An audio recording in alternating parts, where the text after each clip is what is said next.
હાલો મિત્રો, મારી યુટ્યુબ ચેનલમાં તમારું સ્વાગત છે. બધાને જય દ્વારકાધીશ. મિત્રો, વાત કરી માર્કેટની તો મેં તમને શુક્રવારે કીધું હતું કે આ શાંત શુક્રવારે જો લગભગ શુક્રવારના વિડીયો મેં તમને કીધું હતું કે આ શાંત માહોલ તમને એવું નથી લાગતું કંઈક મોટી તુફાન આવવાની એવી કંઈ મેં વાત કરી હતી. એટલે સોમવારે થોડીક ઝડકી મારી માર્કેટે નીચે. પછી મેં ગઈકાલના વિડીયોમાં સોમવારના વિડીયો મેં કીધું હતું કે હજી તો આ પતરા ખખડાવે એવું લાગે છે અને હજી તુફાન આવવાનું બાકી છે. આજ મને જોવા મળ્યું એટલે મને એમ લાગે મિત્રો હવે આ નીચે આવા કરે છે માર્કેટ.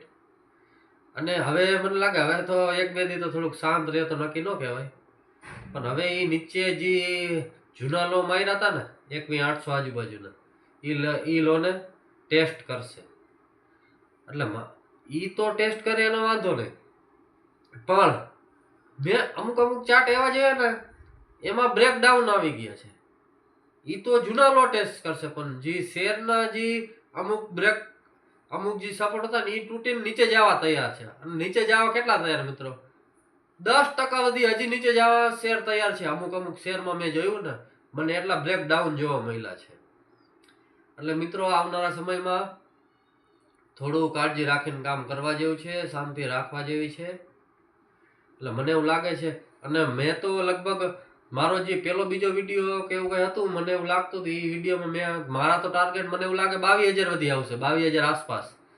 એટલે ધીરે ધીરે આવે એવું લાગે છે. જો આ 22,800 જો તૂટશે ને તો પછી 22,000 આવી શકે છે.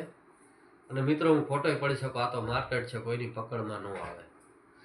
અને મિત્રો વાત કરીએ તો કાલની કમેન્ટમાં અતુલભાઈએ આપણે જણાવ્યું છે કે એસબીઆઈ અને અડાની ગ્રીનમાં મને ક્યાં સુધી આવી શકે એમ છે. તો અતુલભાઈને જણાવવાનું કે અતુલભાઈ એસબીઆઈમાં 750 ની નીચે છે ને ત્યાં સુધી એના દરવાજા ખુલ્લા છે. 650 વધી એને 650 આજુબાજુ આવી શકે છે. જ્યાં સુધી 750 ની નીચે છે ત્યાં સુધી એના દરવાજા ખુલ્લા છે. 650 આજુબાજુ આવી શકે છે.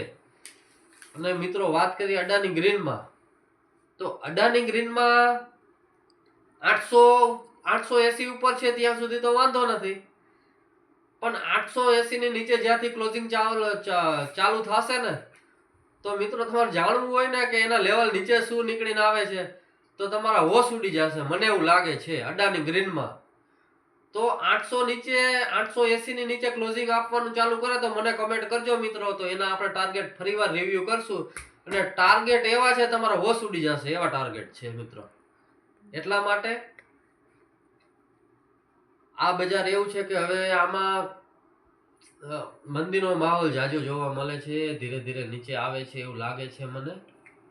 એટલે મિત્રો આવનારા સમયમાં થોડું ધ્યાન રાખીને કામ કરવા જેવું છે અને થોડા પૈસા બચાવીને રાખવા જેવું છે. થોડા શેર નીચે આવે, મેં તો 2-3 ચાર્ટ મેં તમને પહેલા વાત કરી એવું મને લાગ્યું કે હજી લો તો હજી ચેક કરશે, પણ બીજા અમુક ચાર્ટે તો બ્રેકડાઉન આપી દીધા છે કે એને હજી અહીંયાથી એક ચાર્ટ તો મેં જોયો ને મિત્રો એને તો હજી 20% નીચે આવવું લ્યો,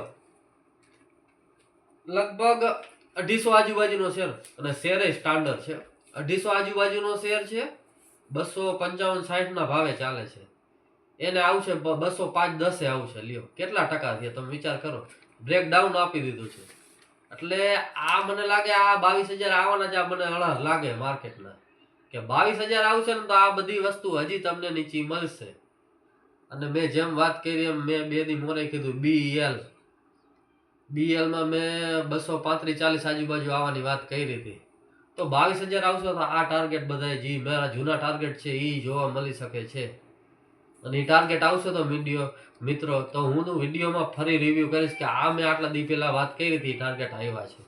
એટલે મિત્રો આવનારા સમયમાં થોડુંક ધ્યાન રાખીને કામ કરીએ, એટલે ધ્યાન રાખવું જોઈએ આપણે. બસ મિત્રો આજના વિડીયોમાં આટલું. અને મિત્રો તમને મારો વિડીયો સારો લાગતો હોય તો લાઈક, શેર અને સબસ્ક્રાઇબ અને મિત્રો કોમેન્ટ કરો.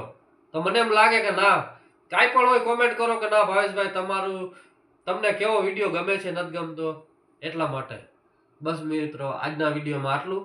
આપણે ફરી મળશું આવતીકાલના વિડીયોમાં. બધાને જય શ્રી રામ.